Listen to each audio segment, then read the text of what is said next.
asli sama yang palsu itu gimana Bu? Kalau di kami bedakannya itu 3 cara. Nah. Yang pertama telusur syarat yang diajarkan Rasul. Kita harus tahu asal usulnya, siapa yang panen, di mana panennya, kapan panennya, dari nektar apa, si lebah apa yang menghisap, itu namanya telusur syarat. Jadi ini kita ini sudah benar ya? Iya. Perjalanan kami ini udah benar. benar. Telusur senat ini sudah. Telusur syarat. Telusur asal usul. Yang kedua, uji mutu laboratorium. Mutunya yang diuji, bukan keasliannya, bukan kemurniannya. Begitu. Jadi uji mutu madu ini biasanya kalau dari BPOM atau dari industri itu yang paling spesifik diuji itu adalah enzim diastase pada madu sama hidroksi metil kultural, yaitu HMF. Jadi kalau madu murni itu harusnya HMF-nya nggak tinggi. Kalau HMF-nya sangat tinggi, hasilnya sangat tinggi, itu berarti bisa madunya dari proses itu tadi atau dimasak atau apapun itulah ya. Kalau enzim diastase itu indikator kalau madu itu murni, biasanya enzim diastasenya itu di atas 3. Jadi kalau madunya dicek ternyata nggak ada enzim diastasenya, itu biasanya bukan madu. Yang ketiga, uji lidah profesional. Nah ini ada beberapa orang yang bisa bedain madu murni sama madu palsu. Termasuk saya, ya insya Allah. Hanya mencicip gitu ya? Oh. Berarti kalau uji coba yang selama ini beredar di masyarakat yang dibakar lah, apalah itu bisa dipastikan semua hoak ya? Itu tidak bisa dipertanggungjawabkan, itu bisa dijelaskan secara ilmiah. Jadi kalau misalnya wah madunya ini ditetes tisu tembus, gitu kan? Ini palsu ini, ya coba aja dia suruh ikut panen di farm, bawa tisu, yang habis disedot dia itu ditetes tisu, pasti tembus. Kalau lidah profesional itu rasanya seperti apa Mbak? Rasanya ini apa namanya, kalau madu murni itu aroma nektarnya itu bakal tercium. Kalau madu palsu kayak sirup glukos, sirup marjan, kan hidung kita udah terbiasa sih. Ya, manisnya itu manis gimana kayak gulali gitu. Kalau madu itu enggak kayak gitu. Terus rasanya itu manisnya nggak pekat sampai di lidah itu sampai masuk tenggorokan. Kalau madu itu seperti apa? Contoh hoaxnya itu seperti apa tuh? Contoh hoaxnya, cara nguji madu asli atau palsu ya, digoyang-goyang di piring, itu nggak bisa dipercaya, nggak dapat dipertanggungjawabkan. Terus ditetes tisu, dibakar, dimasuk kulkas, di apalagi ya, ditetes di kuku. Banyaklah hoaxnya, itu semua hoax tuh, itu mitos. Nah sayangnya mitosnya itu dipercaya masyarakat, dan turun menurun dari zaman dulu sampai kita dewasa pun taunya ya cara nguji madu palsu sama murni kayak gitu, padahal bukan itu caranya. Dan di akun Instagram Suhita itu benar-benar ada cara pembuktiannya yang benar-benar jadi lebih penjelasan. Menuangin madu di sendok Kan cuma seberapa hanya bentar. hitungan detik, nggak mungkin mau berubah langsung. Terus katanya madu murni itu kalau dimasukin kulkas nggak beku, padahal hoax itu. Karena kalau setiap kita panen madu dari hutan itu ngikutin musim di alam. Ada cairan yang bisa diambil lebah kemudian berubah menjadi madu, kemudian madunya itu berubah cepat jadi beku. Jadi tergantung dari nektar yang dimakan lebah. Jadi bisa aja beku ya? Bisa aja beku, dan kami sering nemuin. Nah kalau nemu madu yang dari alam beku, kami biasanya kumpulin untuk edukasi. Ini nggak masuk kulkas loh, dia beku sendiri. Ada yang konsumen datang, Mbak besok saya bawalah madunya ke outlet ya, minta tolong diuji ini bener apa enggak, ini palsu apa enggak, gitu. Udah saya jelasin, ini madunya bagus banget Bu, tapi beku. Ini kalau misalnya sampai sana nanti Mbak bilang beku, Mbak bilang palsu, mau saya buang, kata dia gitu kan. Udah sampai outlet, saya kasih tahu ini madunya murni, saya kasih penjelasan secara ilmiah kenapa kok bisa begini gitu. Ini madunya bagus banget ini, jadi asli hampir saya buang Mbak. Akhirnya jadi buang. Dia taunya kalau beku palsu. Iya, padahal nggak masuk kulkas loh Mbak, kok bisa beku ya, ini yang jualan kurang ajar banget nih, bohongin saya, padahal saya ikut sendiri loh panen ke hutan, kok bisa beku ya? Diapain sama mereka? Nah, Bu. Trigona itu yang menghasilkan propolis, apis itu yang menghasilkan lilin. Oh, saya kira semua lebah itu menghasilkan propolis dan menghasilkan lilin. Ternyata enggak ya, Bu? Tapi dominan kalau yang menghasilkan lilin itu dominan lilin. Propolisnya ada tapi sangat sedikit. Kalau yang trigona ini benar-benar hanya menghasilkan propolis. Ya. Untuk marketingnya sendiri, Bu, sudah di mana aja kok segitu banyak budidaya gitu kan? Artinya banyak juga kan yang dihasilkan madunya itu kemana aja Mas Karim? Kalau sementara ini marketingnya, saya kan mulainya 2019 berani packing madu menjadi produk seperti ini 2019 akhir. Karena saya nggak mau kalau jualan madu tapi bukan dari lebah saya sendiri. Karena waktu itu saya prinsipnya begini, saya belum paham banget madu itu bedanya yang murni sama yang palsu seperti apa. Saya harus menghasilkan madu dari lebah saya sendiri. Akhirnya di 2019 itu kami udah bisa swasembada madu dari lebah sendiri, kemudian kami packing, punya izin edar di 2019 itu. Baru kami pasarin sih. Kalau di Kota Lampung banyak di seller. Ada yang langsung di outlet, tapi juga kemas-kemas ke outlet juga ada di Jalan Purnawirawan 1. Terus ada di retail. Di retail juga Sudah masuk juga ya, Bu. Jadi retail itu kita langsung atau orang yang ngambil ke sini baru retail? Kalau sementara masih saya sendiri. Oh, langsung? Ya. Bisa langsung nembusin ke sana ya? Iya. Masih saya sendiri, jadi di Bang Chandra, di Gelai itu langsung saya sendiri. Karena waktu masih pertama keluar ini kan orang belum percaya, jadi saya harus bisa meyakinkan orang itu. Ya meyakinkan kayak mana apa sih ini, madunya bener enggak sih gitu kan.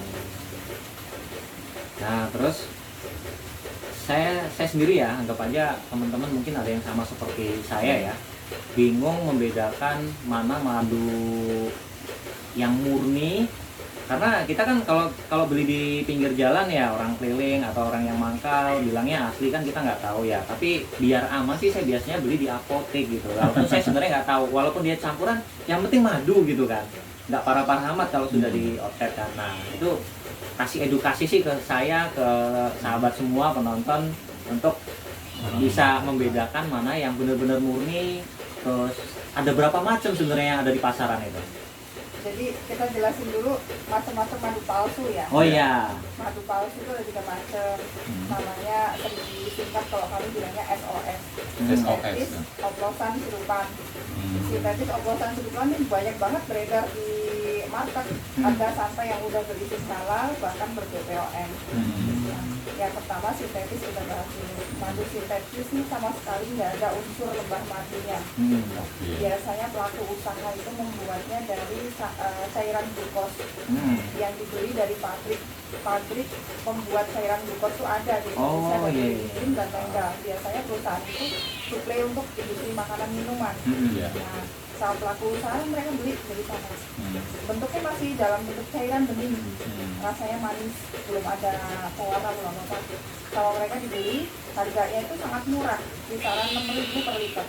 Nah, mereka beli sampai di pabrik mereka dicampur pisah, dicampur pewarna, dicampur pengental, sehingga bentuknya itu mirip seperti madu. Itu namanya kasus terakhir kemarin itu ya, Bu. Iya, itu sintetis. Kadang malah dicampur molase, dicampur nggak keluar apalah ya. Itu namanya madu sintetis. Iya. Madu sintetis tuh teksturnya bagus banget, mirip sama Mirip madu. sepertinya ya. Iya. Nah itu dikemas sama mereka, dikasih nama lah merek madu. Terus yang beli saya nggak ngerti. Banyak itu. Kalau yang dijelaskan di Al-Quran itu kan madu itu adalah cairan manis yang diambil dari buah, dari tumbuhan, kemudian diubah menjadi madu. Nah, yang ketiga ini yang banyak juga di masyarakat. Karena pelaku usaha pengennya dapatnya untung banyak, cepat. Jadi kalau si lebah itu satu kotak itu dikasih makan sirup gula, setiap 2 minggu sekali itu dia bisa panen satu kotak itu bisa 10 kilo. Cepat banget. Itu periodenya berapa lama, Bu? tergantung si pelaku usahanya mau ngasih makanan Makin sayurannya banyak. berapa banyak. Oh, gitu. Dan sarangnya pun mereka bukan lebah yang buat, tapi pabrik. Iya, semacam kayak Iya. plastik itu benar ya Bu ya? Jadi Sudah ada bentuknya itu ya? ada buat dari lilin, cetak, pasang di situ, si lebahnya minum Tinggal ngisi. gula, tinggal ngisi, terus ya diambil. Kadang ada yang dijual sama sarangnya, madu sarang bilangnya kan rapi, bentuknya warnanya cerah.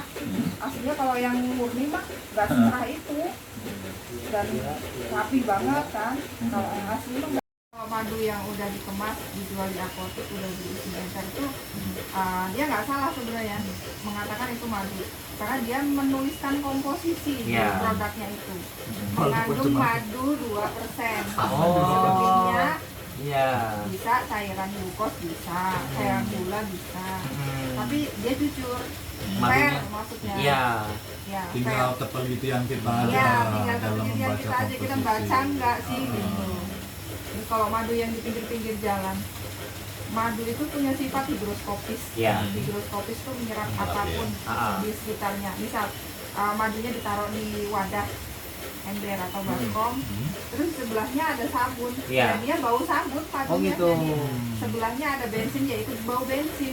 Sama Jadi kayak kopi itu kan untuk iya benar. Iya. Jadi dia sifatnya higroskopis. Jadi kalau mau habis panen madu, ya wadah penyimpannya itu harus benar-benar bisa dipastikan bersih, higienis, tertutup rapat, tidak terpapar sinar matahari. Jadi memang ada perlakuan khusus supaya madu itu sampai ke konsumen, minum kita dapat manfaatnya. Menyimpan madu di bejana standar juga tidak boleh. Tidak disarankan. Tidak bisa. Iya. Karena apa itu? Ini apa namanya, nutrisinya hilang. Hmm. Gitu. Jadi kalau bereaksi dengan zat logam itu menetralkan enzimnya, Oh gitu. nutrisinya. Termasuk waktu panen juga, misal motong sarang itu Iya. kan ada Bu ya yang Iya. dipotong-potong itu. Itu nggak boleh pakai pisau ya, Bu? Boleh, hanya hitungan detik. Oh gitu. Iya, kan nggak sampai berjam-jam sih. Iya ya. Oh kalau hanya motong aja nggak apa-apa ya. Iya, Cuma sama kalau kayak kita minum madu pakai sendok kan, ah, cuma hitungan berapa detik. Oh, Sampai nggak gitu. satu menit. Nggak Iya, sampai iya. kan apa mau diginiin. siapa tahu mau ditonton dulu. Jadi yang paling baik simpannya di botol kaca seperti Botol ini. kaca tertutup apa, terhindar dari sinar matahari langsung. Iya, jadi untuk penyimpanannya sendiri Bu, setelah saya dapat madu yang bagus gitu kan, penyimpanannya sendiri yang bagus itu seperti apa? Apa taruh kulkas gitu? Ya, yang perlu diperhatikan ini. Kalau masnya panen sendiri nih dari kebun, kadar airnya masih tinggi, nggak punya alat untuk mengurangi kadar air, nggak mungkin juga dimasak kan. Iya. Kadar air tinggi itu kan mempercepat proses fermentasi. Fermentasi itu berubah rasanya jadi asam, terus mudah meledak, nutrisinya berkurang. Jadi kalau habis panen dari kebun, panen sendiri, kadar air masih tinggi masuk ke kulkas. Jadi tertekan tuh kadar airnya, menekan kadar air. Jadi si proses fermentasinya terhambat. Iya. Gitu. Jadi kalau kayak saya karena udah dikurangi kadar air, simpan aja di suhu ruang. Nggak apa-apa. Oh gitu. Karena sudah dikurangi kadar air. Kalau belum dikurangi kadar air, disarankan untuk disimpan di kulkas.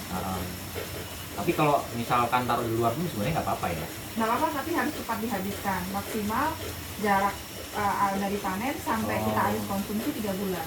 Oh gitu. Kalau belum dikurangi kadar air ya. Iya. Nah untuk penyimpanannya sendiri Bu, setelah saya beli nih, rata-rata kan kalau saya beli di sini kadar airnya sudah berkurang Bu. Sudah sesuai. Nah itu untuk penyimpanannya sendiri itu bisa berapa lama sebenarnya? bisa sampai 2 tahun. Bisa 2 tahun ya. Iya. Terus kalau madu-madu yang beredar di pasaran itu? Ya. Kan ada expiry juga di situ. Oh gitu, ada expiry-nya. Soalnya yang keliling itu ya Bu ya. Jadi itu entah bener madu entah enggak juga. Ah. Jangan-jangan dia cuman actionnya aja nih bawa-bawa. Pasarannya. Yang dibawa juga bukan sarang dari yang dia panen. Itu sarang lebah yang sudah ditinggalkan si lebahnya. Udah nggak ada madunya itu. Iya, ya Itu untuk udah action aja ya. kosong, iya. Istilahnya sarang mati itu dan. Kan udah hitam ya. Iya. Itu Sebenarnya nggak mungkin diisi lebah, nggak iya, bisa madu. kalau udah hitam itu nggak mungkin ya. Nggak mungkin itu lebah sarang yang udah tinggalkan penghuninya. Iya.